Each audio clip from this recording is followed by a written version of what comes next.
We are 1 month away from Destiny 2 Lightfall releasing and Season of the Seraph finishing. We are also only 2 weeks away from the final quest for Season of the Seraph starting. Up until this point in the season, we have seen many different story things happening, which I'll just quickly go over. We've seen Clovis Bray help us at first and then attempt to backstab us. Rasputin finally actually speaking to us, coming back to life, learning and developing over the course of a few weeks via the submines we've integrated into him, as well as Filter's memories now being with him. And we have also learned that the way to defeat Ziva Urath in this case is not via obliterating all of her forces with the Warsat network, but instead some sort of sacrifice and some sort of laying down of weapons. The big question at the moment is how will this season end, and what is the quest which we are going to have, which is supposedly going to span over a 2-week period. Prior to last week's This Week at Bungie, which came out on the 26th of January, I would have said the season would end with Rasputin laying down his weapons, his Warsat network, either sacrificing it, getting rid of it completely, blowing it up, or just not using the Warsats and just continuing on as an exo, as a Warmind AI. I didn't think Rasputin was going to sacrifice himself or anything along those lines, but my prediction has changed a bit because in the known issues section of the This Week at Bungie, there is a line which is, the Abhorrent Imperative quest cannot be picked up if a player's bounty inventory is full. Players will need to make room in their inventory to pick up the quest step. This seems like it doesn't really mean anything, but that means that the quest at the end of the season is going to be called Abhorrent Imperative. And for anybody who knows any sort of lore out there to do with Rasputin, there was this massive debate about whether Rasputin actually shot the Traveller or was going to shoot the Traveller. And Abhorrent Imperative is the name of the protocol which is within Rasputin for shooting the Traveller down. According to different lore entries and the Destinypedia, Abhorrent Imperative is a last resort measure aimed at preventing the Traveller from leaving Earth during a major calamity by crippling it with his Warsats. Rasputin devised this protocol in secret from his human overseers. This protocol was almost activated during the collapse, but Rasputin aborted it as Anna was able to convince him to stop. This protocol is a modification of an earlier version created by Clovis Bray that was intended to destroy the Traveller to allow him to replace it with Rasputin. So these events actually played out over the course of this season. We recovered the information about this protocol from the bunker in Operation Sancus. That was the protocol that Rasputin had hidden away, essentially. And it was to do with him shooting down the Traveller to stop it from leaving, and that was what played out in that mission. We got told by Rasputin that Anna had stopped him from doing that, and the Traveller ended up staying, thankfully. But the protocol got activated, got triggered, but Rasputin just didn't carry it out, essentially. But originally, which is what we found out from Rasputin earlier on in the season, as being alerted to Clovis's betrayal, was that Clovis originally intended Rasputin to blow up the Traveller and replace the Traveller itself, and become humanity's god, essentially. So, Abhorrent Imperative initially started as Clovis wanting to blow up the Traveller and become a god, and Rasputin developed it into a way of preventing the Traveller from leaving, but he never used it. The fact that this quest is called Abhorrent Imperative is quite interesting, because that implies the Traveller is actually going to leave, and Rasputin may prevent it from happening. It could also mean that Clovis may, in fact, try to blow up the Traveller, which could be very interesting. I do find it very unlikely that the Traveller will attempt to leave after all this time, and after having stayed with humanity for so long. However, you really can't discount it at this stage, you can't rule it out, considering that is the name of the quest.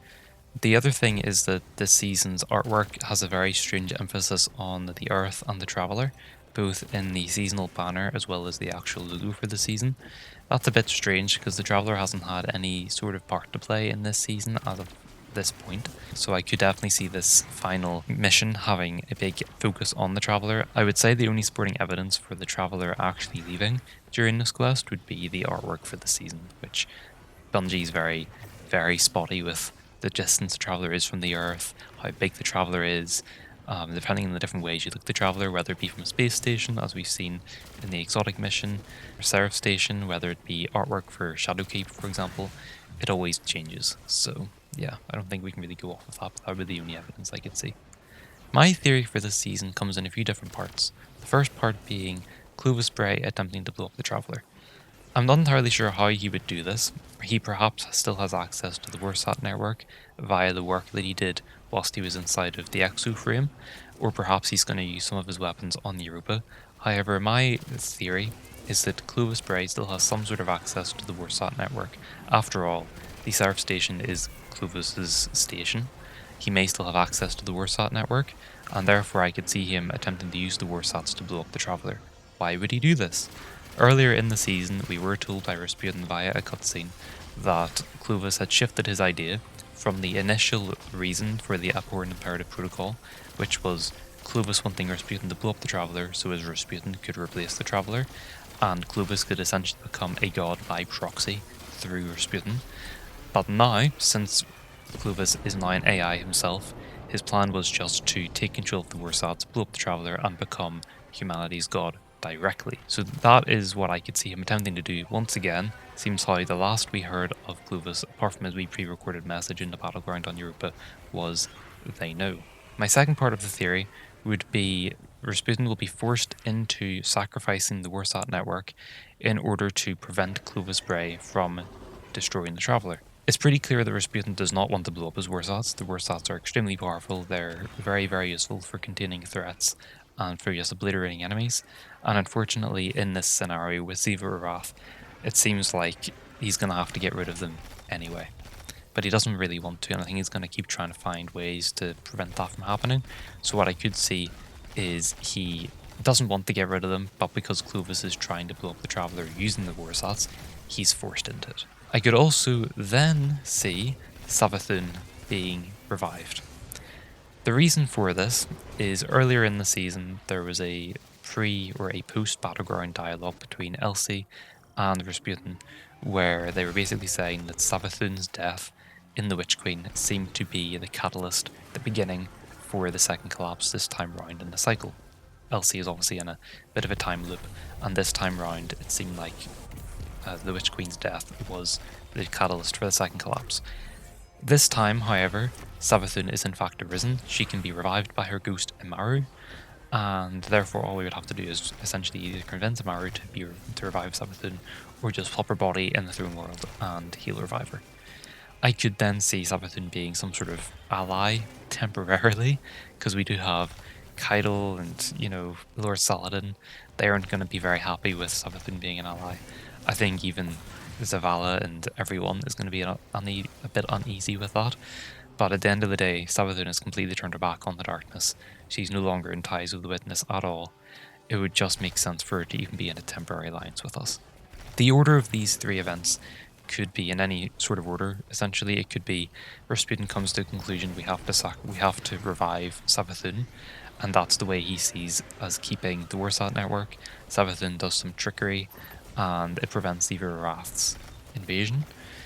But then, perhaps Clovis tries to take control of the Warsat network and blow up the Traveller, and therefore we then have to sacrifice the Warsat network, and that gets them out of the picture as well. It could be any sort of combination. The only reason why I could see this quest being called Abhorrent Imperative is that the Traveller is attempted to be damaged in some sort of way. I highly doubt Rasputin's going to attempt to prevent the Traveller leaving. I don't think the Traveller will leave. As I said, the only evidence supporting that, in my opinion, is the artwork for the season, and that can be dodgy at the best of times. Savathun being revived would also be a nice way to wrap up this expansion. Season of the Seraph is the last season in the Witch Queen. It would be a very nice way to end it by having the namesake of the expansion for the year being revived at the very, very end. That's my theory for the ending of this season. I think it's going to be quite an interesting quest, to say the least. I don't think it's going to take us directly into Lightfall. That doesn't tend to happen with the last season of an expansion and the new expansion being released. I hope you've enjoyed. If you did, please consider leaving a like, maybe even subscribing. Please let me know about your thoughts in the comments below. Maybe you have your own predictions. Maybe you agree or disagree with parts of mine. I'd be very interested to hear it. But yeah, I will see you in the next video. Bye bye.